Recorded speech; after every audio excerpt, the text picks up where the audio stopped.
Hello, this video is about replacing a PCM in a 1997 Ford Ranger XL 2.3 liter pickup truck. In this particular pickup truck used in this video, the truck was running erratically for several weeks, going on 2 or 3 months even. The truck went through its annual maintenance and some extra tune-up that was overdue, such as new spark plugs, new spark plug wires, new battery, engine oil replacement, fuel filter replacement, air filter replacement. And while this was going on, the truck started running terribly. It started showing signs of bad spark plugs with too big of a gap, a fault in the ignition system, and there was no check engine light, and there were no OBD2 fault codes being read with the fault scanner. So it became very difficult to diagnose what was going wrong with this truck. The problem is that when a PCM goes out, if it doesn't give an error code, the fault code in the 600 level to show you in OBD2 that the PCM is actually going out itself, if it's not giving any fault codes, it's not going to be known to you that that PCM is going bad, and there won't be fault code, and it's very difficult to diagnose any problem that happens then.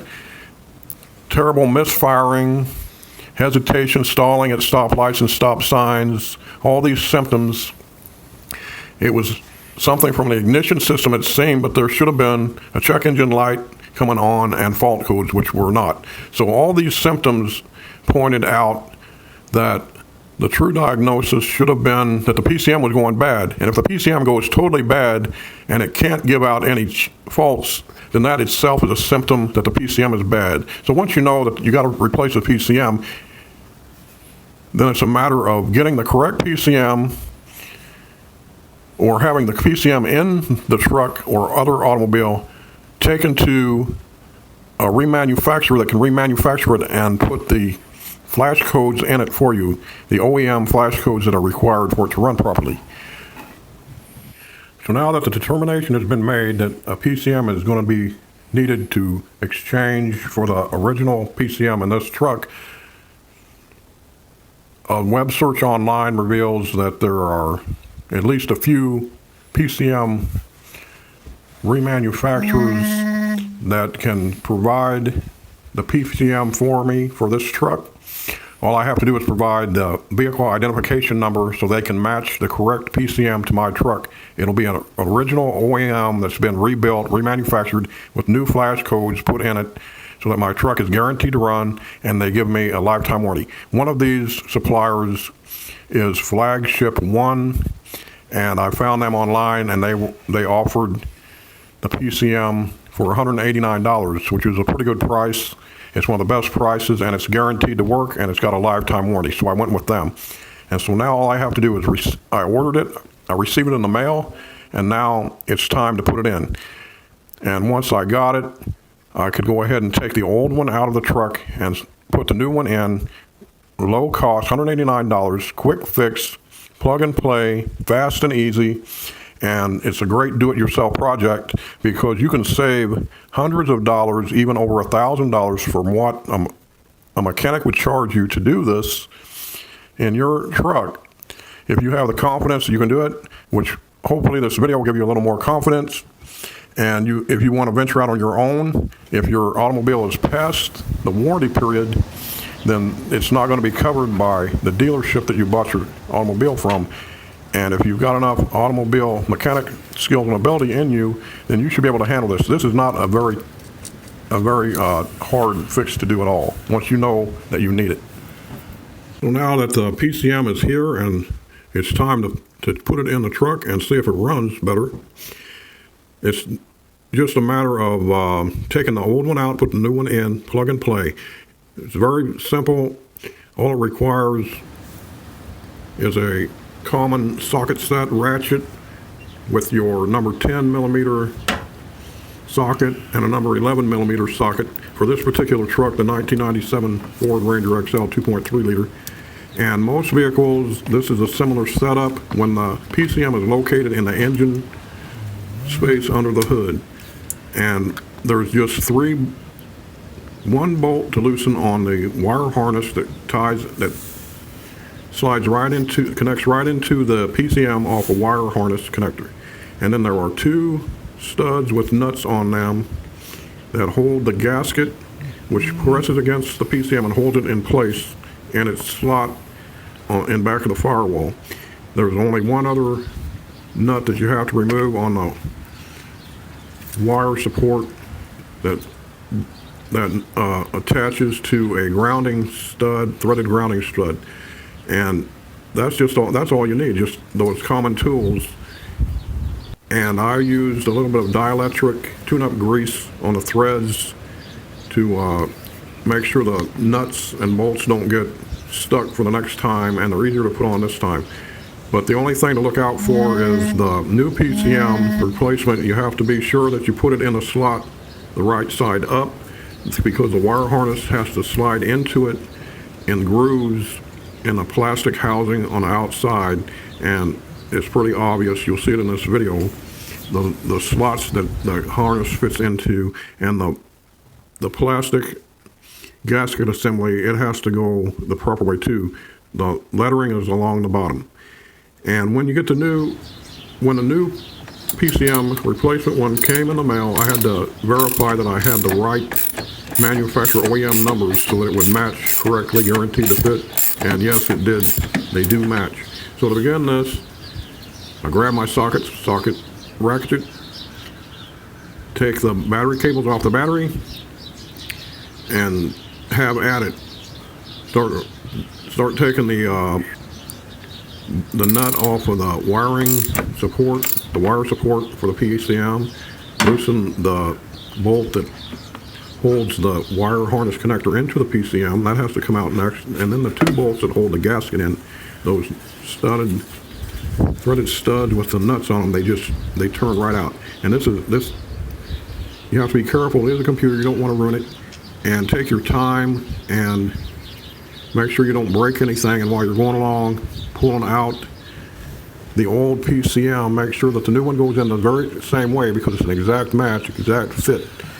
And it should go real easily. In this video on this 1997 Ford Ranger XL 2.3 liter, it was very, very easy. I was surprised that it was going to be so easy, that it ended up so easy, because there's been lots of people that have said that in an older automobile, the PCM wire harness and the gasket are stuck, and they had a really difficult time getting them out. But with this Ford Ranger, it's 27 and a half years old, but that wire harness and the PCM gasket, they unbolted and came right off very easily.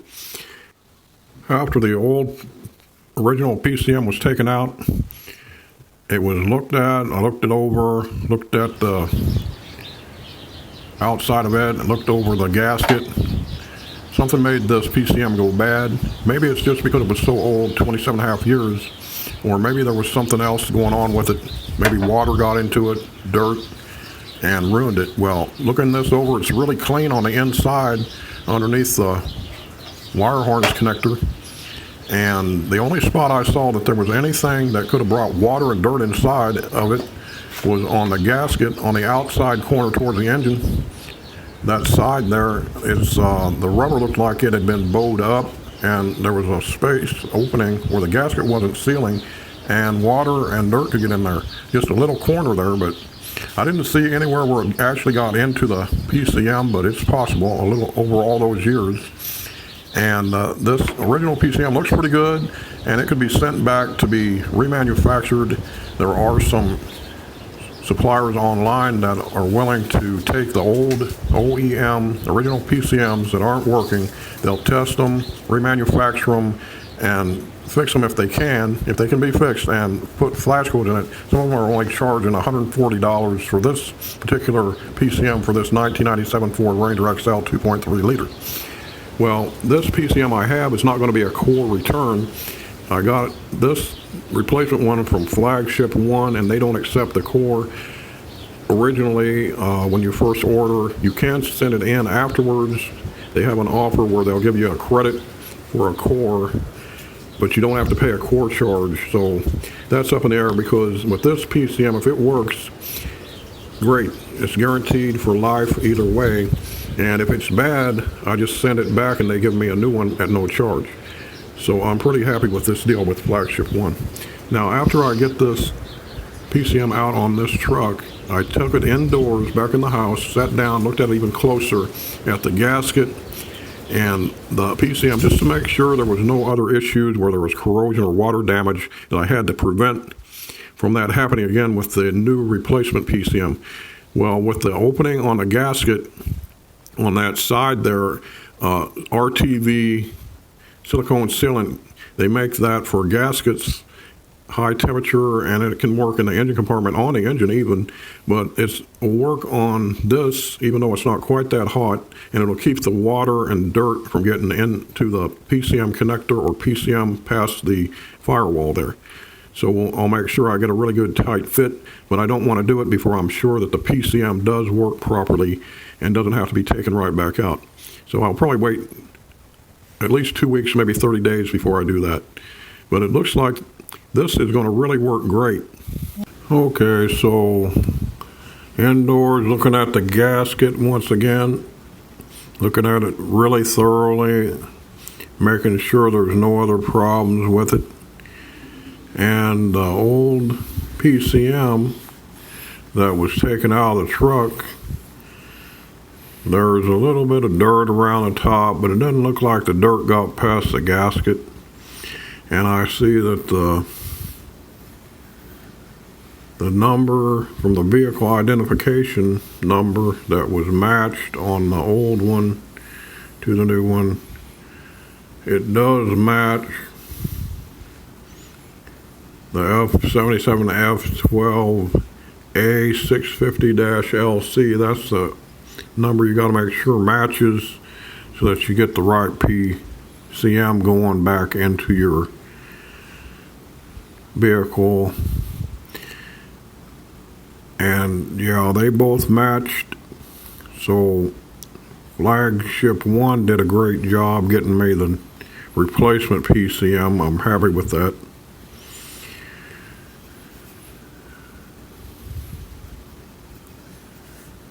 And it looks like it's an identical match. As long as you don't break the security seal, the warranty's still good. Both of them sitting side by side, they look like they match perfectly. Those slots on the top where the wire harness attaches in, they can only go, the slots with the harness coming around like it is, those slots have to be at the top. On the new replacement harness, just like with the old OEM one that I took out. They look like they're identical, and the one I got was for that generation of Ford Rangers, so it should go right in and just like plug and play like they say. The old gasket's going to work. It's just got that one little spot with the RTV sealant will take care of that. So the plastic gasket assembly can just go right back on top. The letters and numbers have to go in the same position it was on the other one that was taken out, the old one. It has the plastic gasket has to go the same way, just like the PCM, for it to fit properly. So it looks like it's going to work. The rubber seal around the actual outside of the PCM, where it goes up against by where the wire harness connector is, it looks like it might need a little RTV sealant too.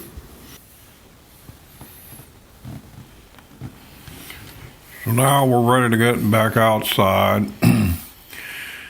The PCM is replacement one's ready to go in the truck. Okay, here we are. I'm going to get some dielectric tune-up grease on those bolt threads. I don't want to put too much on there, just a little bit. I don't want to risk getting that on any of those pins on the PCM. Just a couple drops ought to do it on the threads on the stud and nut there on the plastic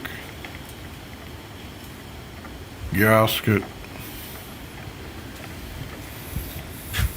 That ought to do it. A little bit on the other side. Get this ready to go in there. This works pretty good. I use it on all kinds of stuff. It's rated for high heat, like around the engine, so this will be good.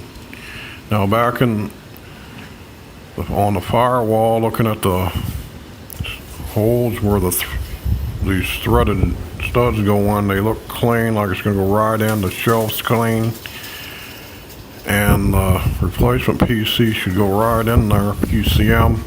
I don't want to harm it, so I'm taking it easy, going real gentle and slow, and easing it in there. It slides right in, a perfect fit, like it's supposed to. It's built according to OEM specs, and the studs go right back in the threaded holes, and looks like it's going to work just fine. I'm going to take it easy, tightening these bolts back in with my number 11 socket. It's going in real easy. It's drawing it back in as I tighten it, going from one side to the other, a little bit on each side. Want to get it in there snug but not too tight. I don't want to risk cracking that plastic. As long as it gets the rubber gasket up against the firewall there, that should do it. Okay, it's tight in there pretty good. I'm going to give it a little extra to snug it a little bit. Not too tight though. Got to do both sides, get it in there.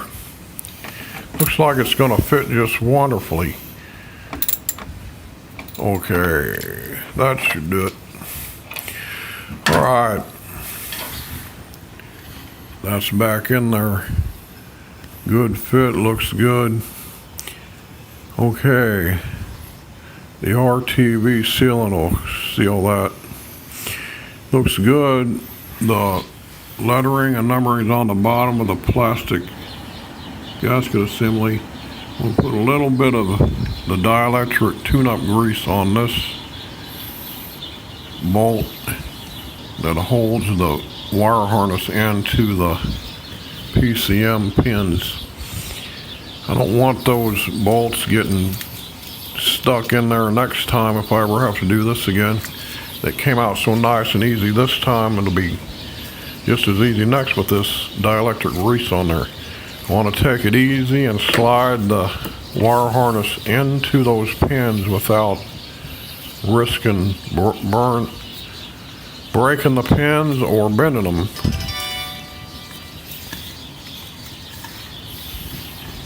Okay, that's pretty good. And the wire support went right back on to that grounding stud. Okay, I'm going to tighten this bolt by hand, and it's drawn the wire harness connector back into those pins. It's really pulling in there nicely. It went right back on those pins, no problem. I'm going to have to snug it down a little bit with the socket, the number 10 socket again, but 10 millimeter. Once again, snug but not too tight. That should do it. Okay, it's back in there. Now there's just one more thing to do. A little dielectric tune-up grease on the grounding stud, the threads, and put this nut back on to hold that wire support back on there. With this dielectric grease, I can spin this on almost all the way with my fingers. It's really getting it lubed up nice. I'll get it tight, finger tight, then I'll put the number 11 millimeter socket back on it too and tighten it snug.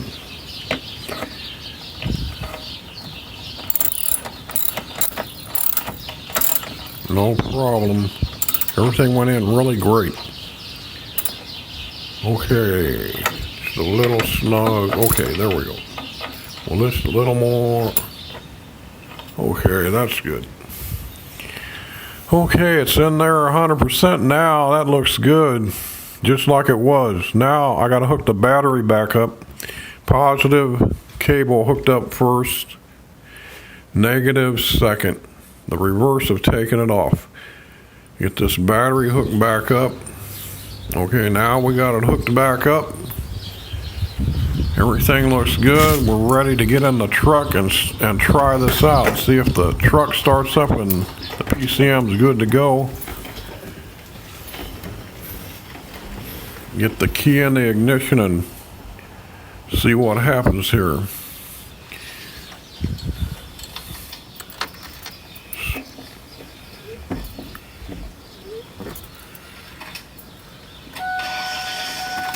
Okay, it started right up, running good.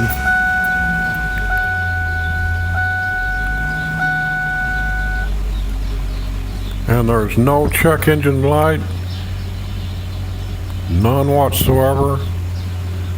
The red battery light that shows when the alternator's going out, it's not on either. The engine's not misfiring at all. It had been misfiring at startup, and then it'd start dying, it'd stall out. No problem, no misfire, no stalling, no hesitation. Looks like it's running good. It's going to take 10 minutes for the engine to idle at idle speed. After 10 to 15 minutes, the PCM will cycle through the system, the onboard diagnostics, to check the codes and to tweak the engine at idle speed. Over that 10 to 15 minutes, it should be able to cycle through at least once. I'll give it a good 15 minutes. The engine is really running great. So I'm going to go ahead and spend 15 minutes and turn it off, and in 3 or 4 days, I'm going to give it a 30 to 40 mile test drive into the city. But for now, it looks like the PCM's fixed 100%.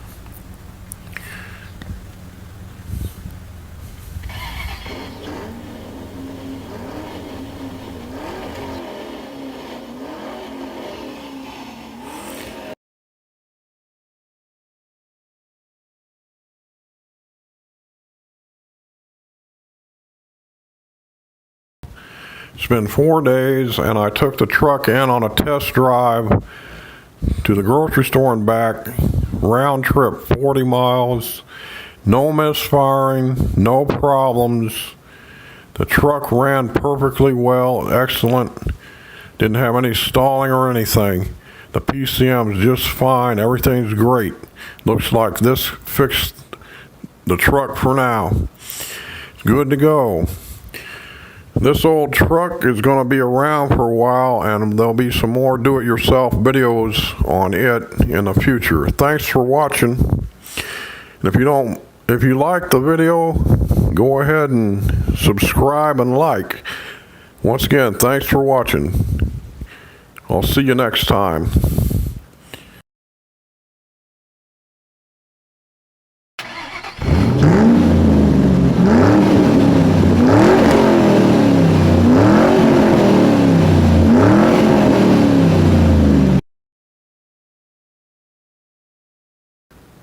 This is Bisch from Webideo. We'll see you next time. Bye.